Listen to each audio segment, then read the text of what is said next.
सारा राज्य रे अग्निझड़ जलुची जनजीवन दिन रे हिट वेव राति रे निद झड़ाउची गुळुगुळी आउ 5 दिन तातिर मिलिबनी निस्तार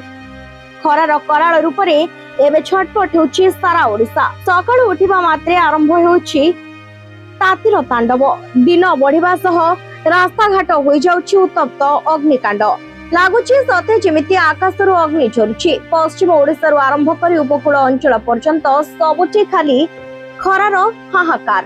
तीव्र गरम और गुळुगुळी रे लोकंकर दैनंदिन जीवन पूरा अस्तव्यस्त होई पड़िछि दिन रे घर बाहरिबा असंभव होइतिबा बेले राति रे मध्य तातिरु मिलुनी टिके आश्वस्ति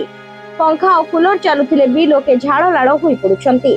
पाणीपाग विभाग आगामी 5 दिन पई हीट वेव सतर्कता जारी करिसंती दिन सह रातिर तापमात्रा मध्य असामान्य भावरे बढ़िबो बोली कुहा जायछि बलांगीर संबलपुर नयगढ़ झारसुगुड़ा पई ऑरेंज वार्निंग जारी होइतिबा बेले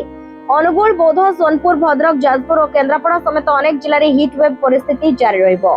खरार प्रभाव एते बढ़िछि जे सकाळ 10टा परे रास्ता घाट सुनसान हेबाकु लागिछि जळंता रास्ता उपरे चलिबा मुश्किल होई पड़िछि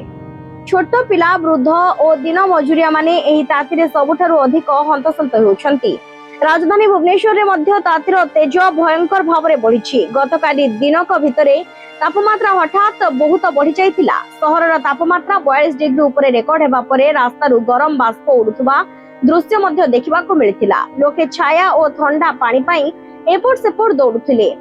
तेबे एही तातिरु सामान्य आश्वस्ति मिलिबा परे आसंता 26 और 27 तारिख रे कालबैशाखी प्रभाव रे किछि अंचल रे वर्षा और झड़ पवनर संभावना थिबा पाणीपाग विभाग कहछि हेले से पर्यंत समस्तଙ୍କୁ सतर्क रहिबाकू कुहा जायछि।